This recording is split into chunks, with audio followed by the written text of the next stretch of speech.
Antes de começarmos essa história, peço que você se inscreva no canal Vozes e Contos.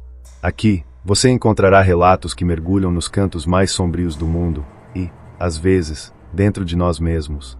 O que vou contar agora aconteceu em uma noite comum no metrô de São Paulo. Mas nada do que experimentei naquela noite pode ser chamado de comum. Se você está lendo ou ouvindo isso, tenha cuidado. E nunca ignore o silêncio das profundezas. Era uma sexta-feira, pouco antes da meia-noite.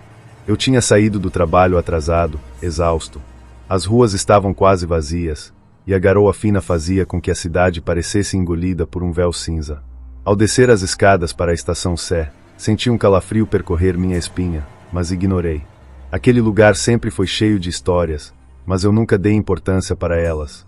Paguei minha passagem e desci para a plataforma.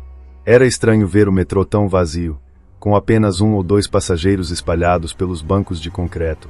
Os avisos de cuidado com o vão entre o trem e a plataforma ecoavam, mas o som parecia mais distante do que o normal. Quando o trem chegou, entrei em um dos vagões centrais. Estava vazio. Escolhi um assento perto da janela, apoiando a cabeça no vidro. As luzes fluorescentes do metrô piscavam ocasionalmente, criando uma atmosfera desconfortável. Enquanto o trem começava a se mover, percebi algo peculiar. As estações estavam passando rápido demais. Mais rápido do que deveriam.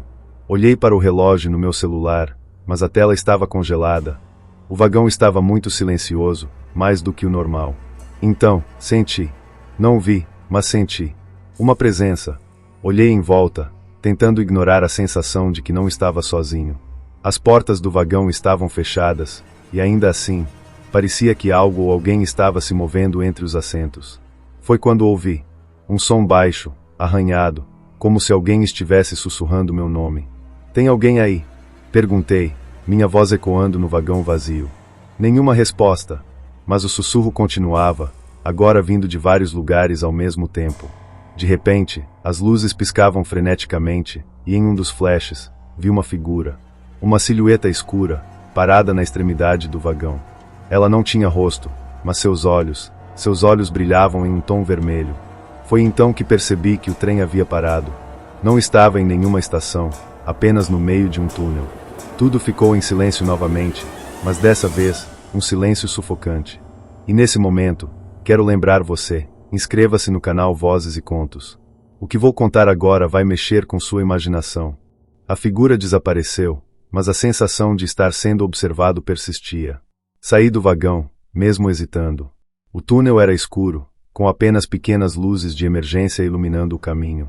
O som de gotas pingando ecoava, mas havia algo mais. Passos, não meus. Comecei a andar, tentando achar uma saída ou pelo menos uma explicação para o que estava acontecendo. À medida que avançava, as paredes do túnel pareciam mais estreitas, e marcas começaram a aparecer. Eram símbolos estranhos, desenhados com algo que parecia ser sangue. Foi então que percebi que o som dos passos havia parado. Quando olhei para trás, vi que não estava sozinho. Uma multidão de figuras encapuzadas estava atrás de mim, seus olhos brilhando no escuro. Não se moviam, apenas me observavam. Meu coração disparou, e comecei a correr. O túnel parecia interminável, mas finalmente vi uma luz à frente. Cheguei a uma estação que não deveria existir. Não havia sinais, apenas um enorme espaço vazio com bancos antigos e azulejos quebrados. Um relógio na parede marcava 3h33, embora meu celular ainda estivesse congelado. Havia um som, um murmúrio constante, como se muitas vozes estivessem falando ao mesmo tempo. Fui atraído por ele, mesmo contra minha vontade.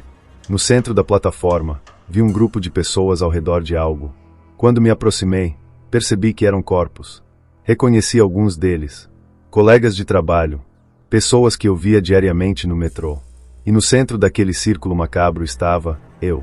Meu próprio corpo, inerte, com os olhos abertos, encarando o teto.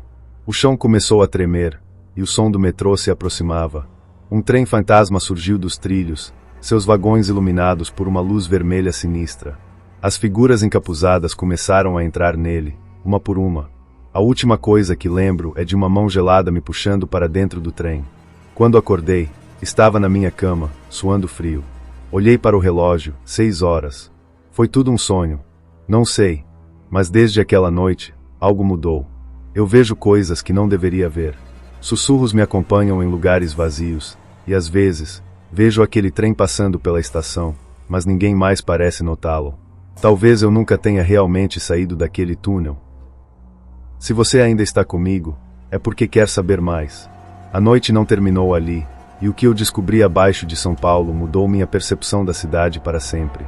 Antes de continuarmos, inscreva-se no canal Vozes e Contos. Histórias como essa existem porque há segredos escondidos que precisam ser contados. A São Paulo que todos conhecem é apenas a superfície de algo muito maior, muito mais antigo e perigoso.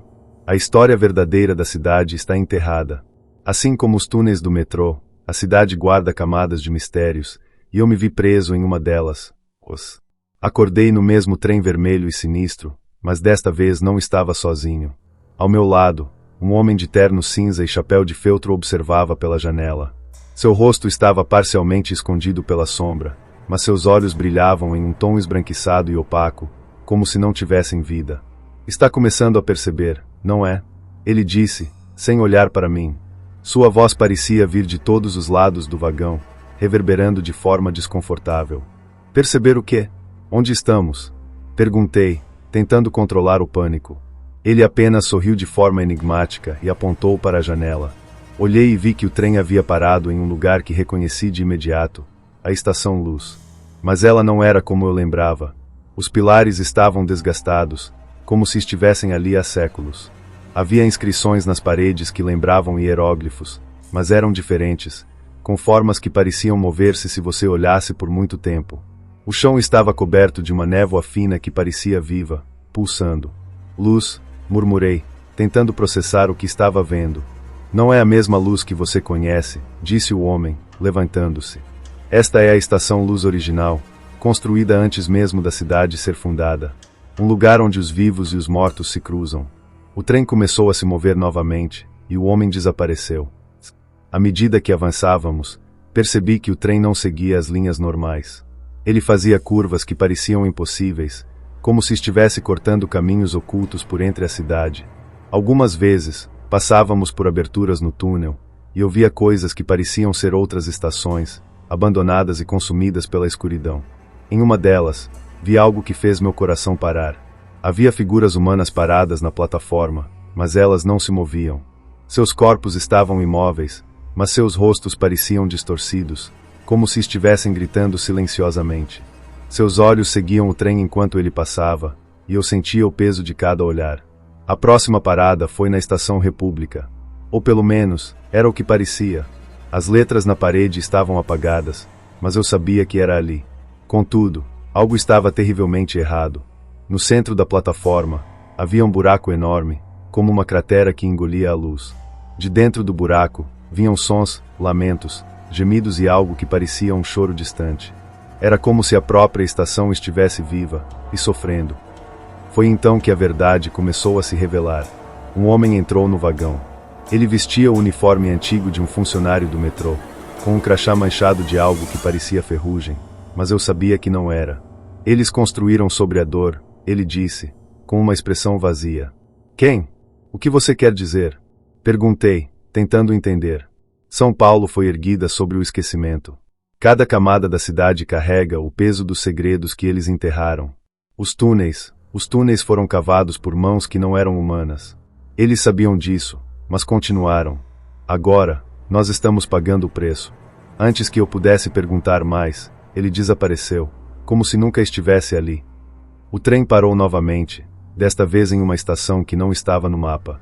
Chamada Estação Perdida, suas paredes eram cobertas por raízes que pareciam se mover lentamente, como serpentes.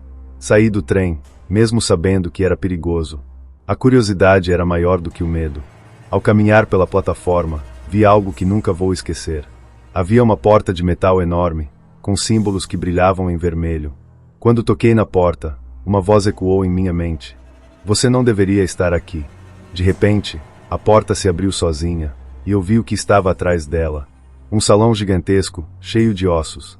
Crânios, costelas, pernas, todos empilhados em montes que pareciam não ter fim. No centro, havia uma figura encapuzada, segurando algo que parecia um relógio antigo. Bem-vindo ao coração de São Paulo, a figura disse, sua voz gelada. O relógio na mão daquela figura começou a girar loucamente, e eu senti como se o tempo estivesse sendo distorcido. O chão começou a tremer, e gritos ecoavam por todos os lados. Corri de volta para o trem, que milagrosamente ainda estava lá, com as portas abertas. Assim que entrei, o trem começou a se mover novamente, mais rápido do que antes. As luzes piscavam, e vi flashes de imagens, pessoas desaparecidas, acidentes, e os rostos das figuras que me observavam no túnel. Quando finalmente acordei, estava na plataforma da estação Sé. Tudo parecia normal, mas eu sabia que não era. Meu celular marcava 6 horas da manhã. Era como se nada tivesse acontecido, mas algo dentro de mim estava diferente. Eu sabia que aquela noite não era um sonho. Os sussurros ainda me seguem, e às vezes, quando estou sozinho, vejo o reflexo daquele trem vermelho passando por estações que ninguém mais consegue enxergar. Se você chegou até aqui, inscreva-se no canal Vozes e Contos. Nunca se sabe o que pode estar escondido bem debaixo dos nossos pés.